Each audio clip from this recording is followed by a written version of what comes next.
Hi, Sagittarius, and welcome to your monthly tarot reading for August. Thank you so much for joining me today. I hope that you're doing well and that you are happy and having fun and feeling good. So this is a general reading that would benefit any sun, moon, or rising Sagittarius sign.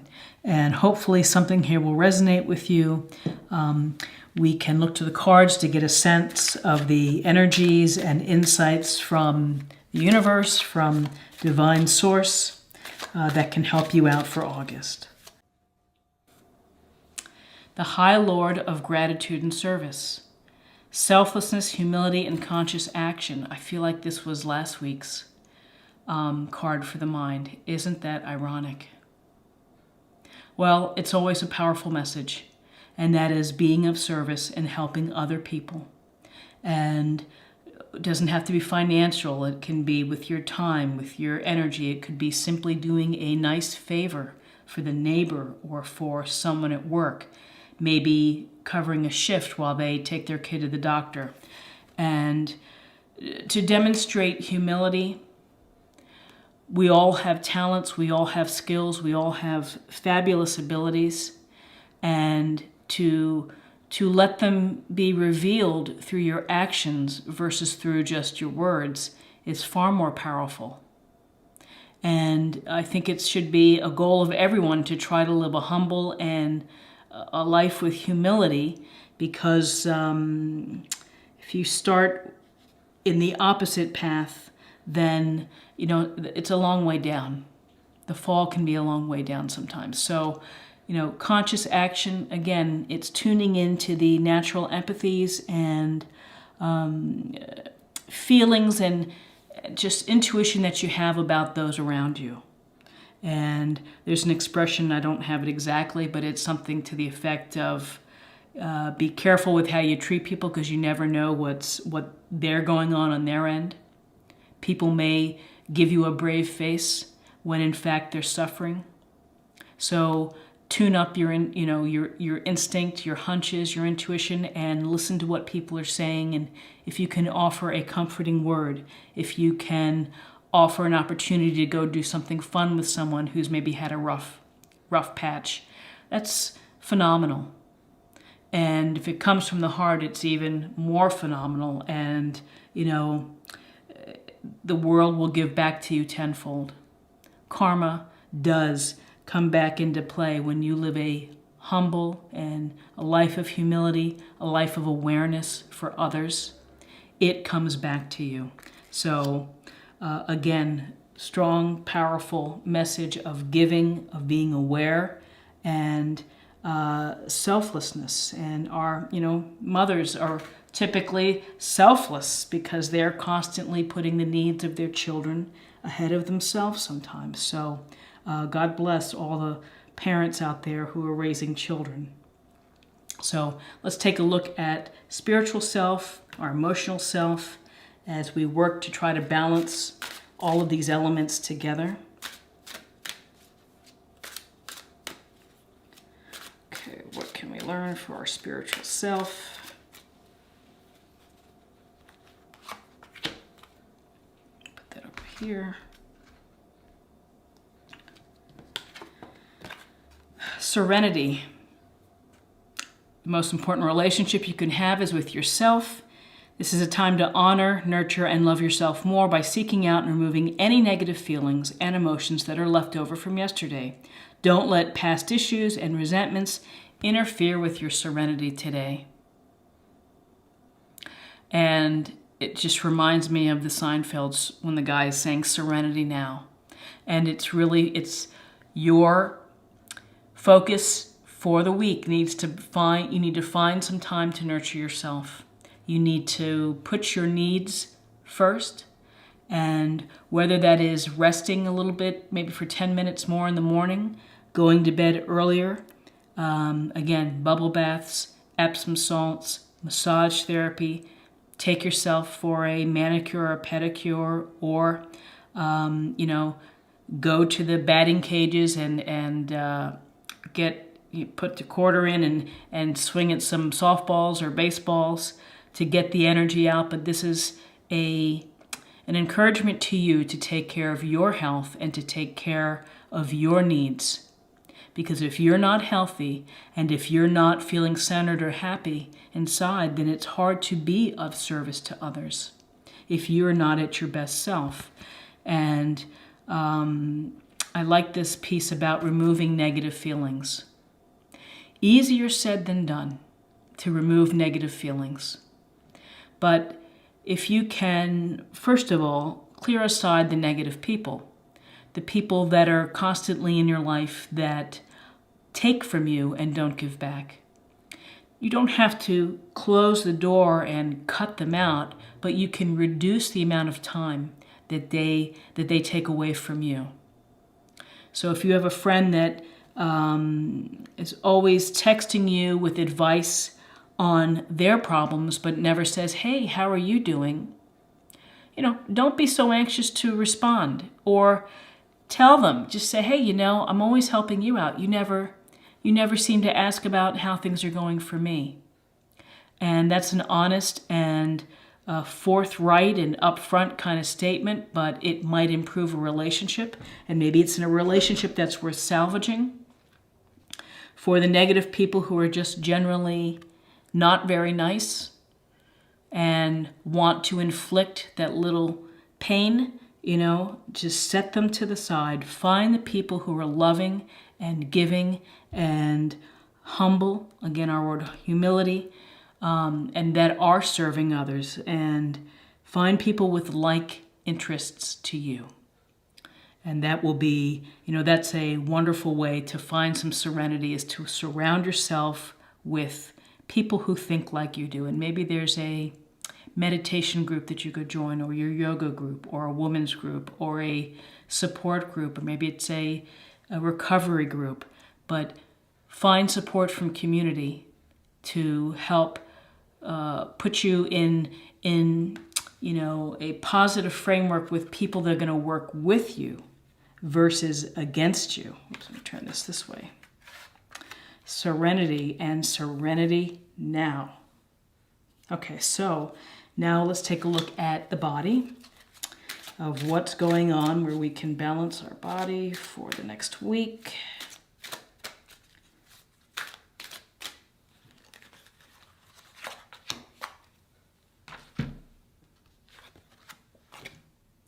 Relationship.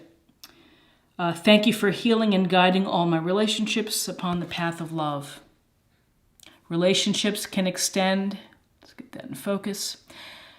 Relationships can extend to romantic relationships, to family relationships, to business partnerships, to casual friendships, to neighbor relationships. When you give a smile, you get a smile back in life. And so, to the degree possible, be loving and kind in your relationships. And I just think that it's one of the most powerful things you can do. And sometimes there are relationships that are not a key focus in your life. It doesn't mean that you can't treat them with kindness or compassion or love, if they're periodic people that turn up. But if you have the affect of always being this solid, loving energy, and that's what you send out into the universe, then people will respond to you. It's going to give you peace of mind. It's going to keep your body happy and healthy. Because when we have strife in our relationships, and when we have stress from our relationships, that stress goes into our body, and illness is born from stress. And so relationships, if you're having challenging relationships that are affecting how you live, then go see someone. Talk to a counselor. Go to find a therapist or someone who can help guide you and to give you good advice. And, relationships take a lot of work. And you have to find a way to navigate relationships. And starting with love and being grateful for the relationships that you have that are working well is a good thing. And frankly, relationships that don't work well are learning experiences, as difficult as it may be. When a relationship breaks down, you learn from it, and that's part of your experience bank that you can take into the future with you, and think about patterns maybe that have happened in relationships. So, relationships take up huge parts of our life, and it's so essential to pay attention to them and to treat them with loving care and the right type of energy. Okay, so let's take a look at the theme for the week. Any additional insight that we can have for the week of the 20th through the 26th.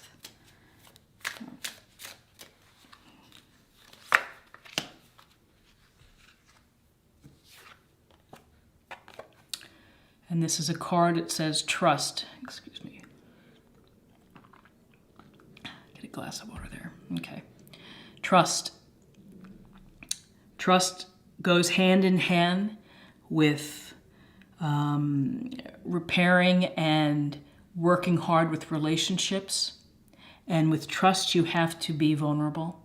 You have to put it out there that you're going to put your faith in someone or something or a situation.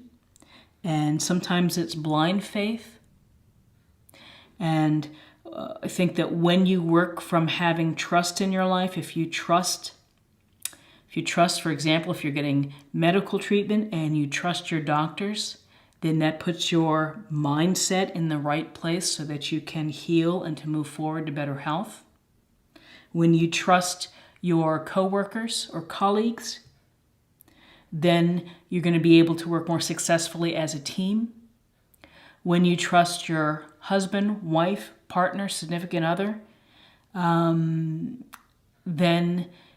you're giving the relationship the freedom to grow and to become deeper. But when you're not trusting, then again, it's that the crevice of negativity creeps in.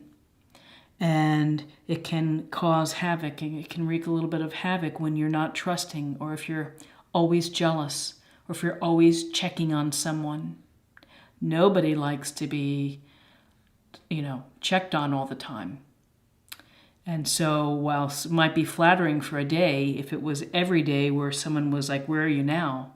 That you can't trust your partner to do their thing, it gets heavy pretty quickly. So I think this is a beautiful illustration, flying in the air, and really it's that vulnerability, it's the freedom. Trust brings freedom. So for next week, be a loving, trusting soul and lay yourself out there. And the worst that's going to happen is, yes, someone breaks your trust and you learn from the experience, but that you're hopeful for the next time that it doesn't happen or go that way. And finally, let's pull a practice card for the week. And I will put a link in this video to the oracles that I use. I know I didn't mention all of them, so you can look if you choose to, if you want to.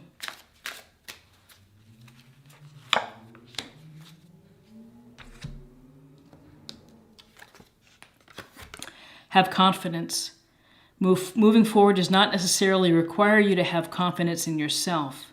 Confidence in God is enough, along with knowing that God works through you and with you in all ways. Lean upon us if your confidence wavers, and we will we will help your courage and faith. So have confidence, and if you are lacking confidence, then do some meditation, do some prayer and some reflection. Maybe talk to people who are your closest allies, and they can help give you a pep talk to build your confidence. Believe that the universe is going to be looking out for you, and believe that you are capable and worthy of great experiences and of doing great things within your life. That's a given. We all can achieve and we all can love deeply, and we can impact and affect other people's lives. And you have to have that confidence that divine source, God, whatever your God is, has instilled that within you, which is the ability to do wonderful and magnificent things in life. Have confidence in yourself. Have belief in yourself. Spend time with people that are positive and contribute to this well-being feeling. So it's really, I think everything is really connected this week with serenity, of cutting loose negative energies, finding a way to find peace, of giving, of being aware, of being grateful for what you have, grateful for what you can do to help others, of working on relationships and giving relationships what they need, nurturing them, balancing them, putting them into the right place within your life. Having trust not only in yourself, that you are capable of being a loving, beautiful person, but trust in people around you. You have to start with trust, and if you're not starting with trust, it's a tough position to work from. And finally, to have confidence. Have confidence. Spirit has given you resources and skills. And have that belief in yourself that you can do what you want to do. Your mind is in charge, and if you believe that, then the world is your oyster of what you can accomplish and what you can achieve. So I wish you a healthy and happy and lovely week. And again, be safe with the eclipse. It's a magnificent opportunity to be a part of here in the U.S. with the Path of Totality, and enjoy it. Be well, and thank you so much for watching this video. If you enjoyed it, check out my other videos, daily and monthly videos. And if you're new to the channel, please subscribe. It's a great way to stay connected and to not miss anything.